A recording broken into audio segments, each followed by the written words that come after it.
जय हिंद। मैं हूं प्रिंस शुक्ला और स्वागत है आपका क्राइम फ्री इंडिया न्यूज में। देखिए जहां मैं खड़ा हूं पलामू के डाल्टनगंज में, यहाँ लगातार तीन ऑन स्पॉट तीन ऐसे जान चली गई। बार बार ये नेशनल हाईवे नहीं मौत का हाईवे बन चुका है और जनता और ग्रामीण बार बार आक्रोशित होकर इसको जाम लगा रहे हैं, इसके मांग कर रहे हैं। लेकिन कहीं ना कहीं यहाँ के जिला अधिकारियों को जो दायित्व बनता था कि यहाँ पे अपने जिले में जो लगातार ऑन स्पॉट हो जा रहे हैं, एक्सीडेंट के माध्यम से मर जा रहे हैं, यहाँ कुछ न कुछ करे। क्यों ग्रामीण बार बार यहाँ पे मजबूर हो रहे हैं जाम लगाने के लिए, और यहाँ के जिला अधिकारी आते हैं और ग्रामीण को ही डांट कर हटा देते हैं। यहाँ के जिला अधिकारी का क्या दायित्व है, क्या करना है, क्या नहीं है, हमारे देखिए हटाने के लिए पुलिस तैनात कर दी जाती है, पुलिस बल आ जाता है, पूरे शहर पूरे थाना नजदीकी थाना के पुलिस बल को तैनात कर दिया जाता है। लेकिन क्या जान बचाने के लिए किया जाता है? हमारे तमाम इनसे हम बातचीत करेंगे आखिर क्यों बार बार ये जो सिचुएशन है क्रिएट हो रहा है, क्या कुछ मुद्दा है। जनता भी है, ग्रामीण भी है, बार बार ये अपनी मांग को लेकर आ रहे हैं, गुस्सा में है। जरा इनसे हम बातचीत करने की कोशिश करेंगे कि क्या हुआ चाची, क्यों गुस्से में हुआ? लगातार एक्सीडेंट हो रहा है। लगातार आप लोग को देख रहे हैं, मांग को लेकर आप लोग धरना। वही हम लोग को कुछ मांग नहीं है। डीसी साहब आए और रोड को ना तो अभी स्टार्ट ना करें, अभी बंद करें। हम लोग का मांग है, पब्लिक का हम लोग परेशान हो जा रहे हैं। एक्सीडेंट रोज देखते करके हम लोग मर जाए। ये आज लगातार तीसरा या चौथा हो गया, चौथा हुआ एक्सीडेंट। आज एक दिन पहले एक्सीडेंट हुआ, फिर अभी हुआ। बताइए आप ही लोग बताइए। ये लोग तो यहाँ प्रशासन ही कुछ नहीं बताती, अब तुरंत बॉडी भेज देता है। प्रशासन से इसे पूछा जाए इन लोग को यहाँ क्यों बैठाया गया? लेकिन यहाँ कुछ ग्रामीण है, ये गुस्से में है। क्या कुछ इनके मांग है, मिनी ग्रामीणों से जानते हैं कि लगातार। क्या नाम है चाचा आपका? सरोज देवी। लगातार चौथा बार ये घटना घट गई है, क्या मांग करती हैं? बार बार आप लोग आती हैं मांग का, हम लोग मांग क्या करेंगे? यहाँ ऊपर ब्रिज बना देंगे, यही में जनता खुश रहेंगे। ऊपर ब्रिज क्या आप लोग की मांग इससे पहले भी आए थे? सीओ साहब आए थे, लिख कर गए हुए थे, क्या कुछ हुआ? क्या कभी भी आप लोग को यहाँ कुछ युवा है, इनसे हम बातचीत करेंगे कि लगातार। क्या नाम हुआ आपका? मेरा नाम राहुल रंजन कुशवाहा है। हम यहाँ पोखराहा का निवासी, अभी मूल निवासी यहाँ का है। अभी हमारे सामने एक्सीडेंट हुआ है, तो उसको हम यहाँ का प्रशासन में त्रुटि है। झारखंड के पलामू जिले के मेदिनीनगर में मेदिनीनगर शहर से पांकी की ओर जाने वाली सड़क पर पोखराहा के पास पिछले 12 दिनों से लगातार सड़क दुर्घटनाएं हो रही है और लोगों की मौत हो जा रही है। कई बार आसपास के रहने वाले ग्रामीणों और स्थानीय जनता ने इस मामले को लेकर आक्रोशित होकर धरना प्रदर्शन किया, प्रशासन से बार बार मांग की, national highway authority of India यानी नाही से मांग की और अधिकारियों से भी सवाल किया कि जब यह सड़क यानी नेशनल हाईवे पूरी तरह शुरू नहीं हुआ है तब गाड़ियों के आवागमन की अनुमति क्यों दी जा रही है। ग्रामीणों का कहना है कि इसी वजह से आए दिन एक्सीडेंट हो रहे हैं, दुर्घटनाएं हो रही है और लोगों की मौत हो रही है। ग्रामीणों ने आरोप लगाया कि यह पुलिस द्वारा बैरिकेड लगाने, पुलिस चेक पोस्ट लगाने और चेकिंग करने के कारण लोग डर कर भागने लगते हैं, जिसकी वजह से दुर्घटनाएं हो जाती है।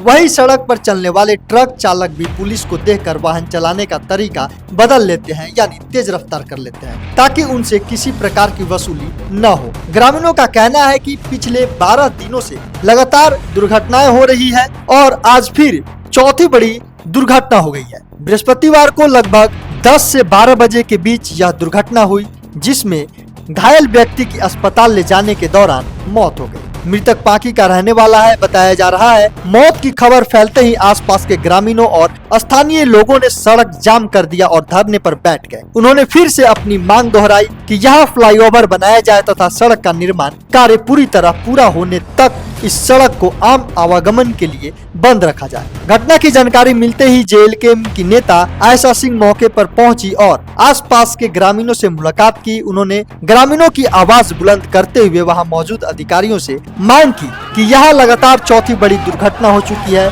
लोग अपनी जान गंवा रहे हैं और प्रशासन हाथ पर हाथ धरे बैठा है। ग्रामीणों ने जैसे ही जेल के नेता आयशा सिंह को देखा, लोगों में जोश भर गया और उनका विश्वास तथा भरोसा बढ़ गया। इस दौरान प्रशासन और आयशा सिंह के बीच नोकझोंक भी हुई। आक्रोशित लोगों ने वहां मौजूद पुलिस प्रशासन के टेंट को उखाड़ दिया और फाड़ दिया, साथ ही चक्का जाम भी कर दिया। मौके पर डीएसपी राजेश यादव, सदर एसडीओ, सदर सीओ, सदर थाना प्रभारी सहित भारी संख्या में पुलिस बल पहुंचे और मामले को शांत कराने तथा स्थिति को नियंत्रित करने की कोशिश की। हालांकि मामला तूल पकड़ता गया और सड़क पर लंबा जाम लग गया, जिससे आने जाने वाले लोगों को काफी परेशानी का सामना करना पड़ा।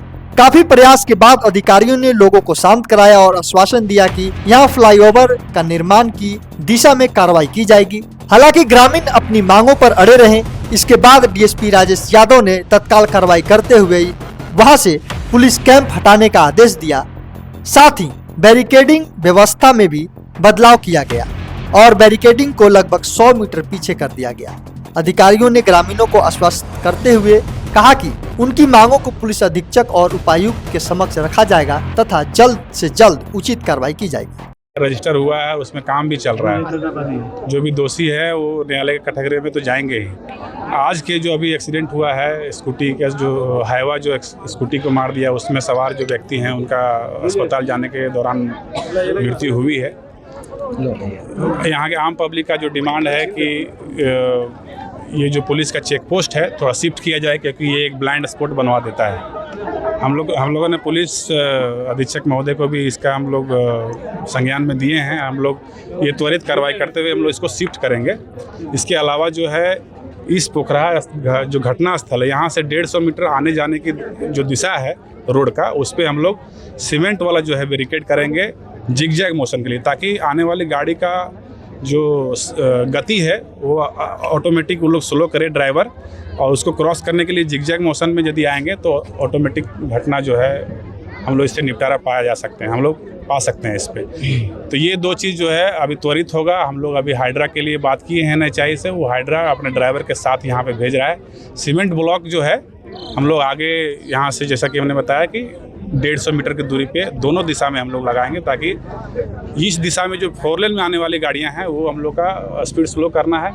ये पांकी और मेदिनीनगर कनेक्टिंग करने वाली जो रोड है स्टेट हाईवे वाला, वो हम लोग जो है यहाँ से भी लगभग 50-50 मीटर दूरी पे हम लोग का पुलिस का जो ये रहेगा बैरिकेड वो भी लगाएंगे, ताकि दूर से आने वाले जो लोग हैं, पाकी, तरहसी और आपका उधर पिपराटांड तरफ से जो आने वाले लोग हैं, उनको उतना ज्ञान नहीं है कि यहाँ पे 4 लेन बना हुआ है, इस रूट में जो है ज़्यादा स्पीड में गाड़ियाँ चल रही हैं। इसी कारण से अचानक रोड एक्सीडेंट हो रहा है, जितना हम लोग को पता चला है। इस पे हम लोग कार्रवाई करेंगे। पुलिस बैरिकेडिंग ये मेदिनीनगर पाकी वाला रोड में लगाएंगे, और यहाँ पे परमानेंट जो है जब तक कि समस्या का समाधान नहीं हो जाता है तब तक हम लोग टेम्पररी रूप से सीमेंट का ब्लॉक लगाएंगे। इस गाड़ी के द्वारा जो है कि एक्सीडेंट हुआ, ये सब कुछ पता चल पाया अभी तक? क्या नहीं पता चला? ये थाना प्रभारी के द्वारा जो है इस पर त्वरित कार्रवाई किया गया है। मेरे द्वारा हम तो अभी यहाँ पे लेट से पहुँचे हैं, तो इसके बारे में डिटेल हम FIR रजिस्टर करने के जो पीड़ित परिवार है उनके द्वारा जो फर्द बयान दिया जाएगा, उसके आधार पर हम लोग FIR रजिस्टर करेंगे। स्थानीय लोगों द्वारा शराब दुकान बंद कराने की मांग की जा रही है, इसमें क्या करें? शराब दुकान जो बंद कराने की मांग है वो पुलिस के कार्य क्षेत्र से बाहर है। हम लोग मत्स्य विभाग से जो है इसका सामंजस्य करके हम लोग इसमें कुछ कार्रवाई करेंगे। गाड़ियाँ जो है हाईवे का जो है, मतलब 4 लेन में जो गाड़ियाँ चलती काफ़ी दूर से आती हैं। आप जो हाईवा ड्राइवर चलाते हैं, ये हम इल्ज़ाम नहीं लगा सकते कि यहीं से दारू पी के यहीं इतना तेज़ चला रहे, क्योंकि ज़्यादा दूरी शराब दुकान की ज़्यादा दूरी इस घटनास्थल से है नहीं। कहीं ज़्यादा दूर कहीं दूसरी जगह पी के आते होंगे तो वो हम लोग का ड्रिंक एंड ड्राइव वाला में उन लोग का आ ही जाएगा टेस्ट में, जो मेडिकल टेस्ट होगा ड्राइवर का। लेकिन फ़िलहाल के लिए जो है जो आप मांग कर रहे हैं शराब दुकान को कहीं अन्यत्र शिफ्ट करने या फिर बंद कराने को लेकर, ये जो है हम लोग संबंधित मत्स्य विभाग जो मद निषेध विभाग है, उत्पाद विभाग से हम लोग पत्राचार करके इस पे हम लोग आगे स्टेप लेंगे। DC साहब को भी संज्ञान में देंगे। इस पे हम लोग फर्द बयान के आधार पे शाम में हम लोग इसमें PC करते हैं। पुलिस का पर आरोप लग रहा है कि यहाँ पैसा ली जाती है, पैसे की वसूली की जाती है। जो हेलमेट नहीं पहन के आता है उसे रोक के पुलिस 50, 100, 500 लेती है। कितना सच्चाई है इसमें? आम पब्लिक से या 4 लेन वाले से, किससे बात कर रहे हैं? आम पब्लिक से। ऐसा कुछ सूचना तो वरीय पदाधिकारी को नहीं मिला है। यदि ऐसा है, आप उसका कुछ संबंधित एविडेंसेस के साथ आप वरीय पदाधिकारी को सूचना दीजिए, थाना प्रभारी को रिपोर्ट कीजिए, SDPO ऑफिस में जाइए, DC ऑफिस, SP ऑफिस को जो है SP ऑफिस में जाके आवेदन दीजिए। उस पर जो है जो संबंधित अधिकारी उसमें इन्वॉल्व हैं उसके ऊपर कार्रवाई करते हुए हटाया जाएगा यहाँ से चेक पोस्ट से। सरकार का जो गाइडलाइंस है सड़क दुर्घटना में किन्हीं की दुर्भाग्यपूर्ण ऐसा हो जाती है, तो इसका हमारा प्रावधान है। हम लोग उन जो भी हमारे बेनिफिशियरी है उनसे हम लोग ले करके जो उनका सड़क दुर्घटना का है वो इमीडिएटली दिलवाएंगे। लेकिन वो होता है अभिलेख में, मैंने हम लोग डायरेक्ट नहीं दे सकते, वो डायरेक्ट बेनिफिट ट्रांसफर है, मैंने डीबीटी होता है, तो उनका जो भी डिटेल से ले लेंगे, आगे की कार्रवाई करके उसको करवा देंगे। और अभी SDPO साहब बताएं कि हम लोग लाइन अप कर रहे हैं, प्रिकॉशनरी मेजर्स जो लेना है अभी हम लोग करवाने के लिए काम प्रारंभ कर रहे हैं। ड्राइवर की आवश्यकता थी, हाइड्रा यहाँ उपलब्ध है, लेकिन ड्राइवर हम लोग बुलवाए हैं, हम लोग लगे हुए हैं, हम लोग बैरिकेडिंग का काम कराएंगे ताकि जिग-जैग करके किसी भी तरह गाड़ी जब यहाँ पर आए तो स्लो होकर के जाए, ताकि चौकन्ना होकर के जो लोग चल रहे हैं वो बचे और उनका सुरक्षा सुनिश्चित हो सके। ये हम लोग जरूर करेंगे। शराब दुकान वाला हम उत्पाद अधीक्षक से बात करते हैं, DC साहब से भी परामर्श कर लेंगे, क्योंकि उनको किस परिस्थिति में प्रारंभ किया गया था, मैं नया हूँ, अभी जानता नहीं हूँ, उनका लाइसेंस किस आधार पर मिला था, तो हम लोग उत्पाद अधीक्षक से बात करके जो इस पर विधि सम्मत कार्रवाई करेंगे, क्योंकि जनता की सुरक्षा सर्वोच्च हित होती है। आश्वासन में जो पिछले बार मेरे द्वारा आश्वासन मेरी टीम के द्वारा दी गई थी, उसका हम लोग कार्रवाई मतलब कर रहे हैं। मृत्यु प्रमाण पत्र के अलावे जो भी डॉक्यूमेंटेशन होता है उसके आधार पर सब लाभ मिलेगा।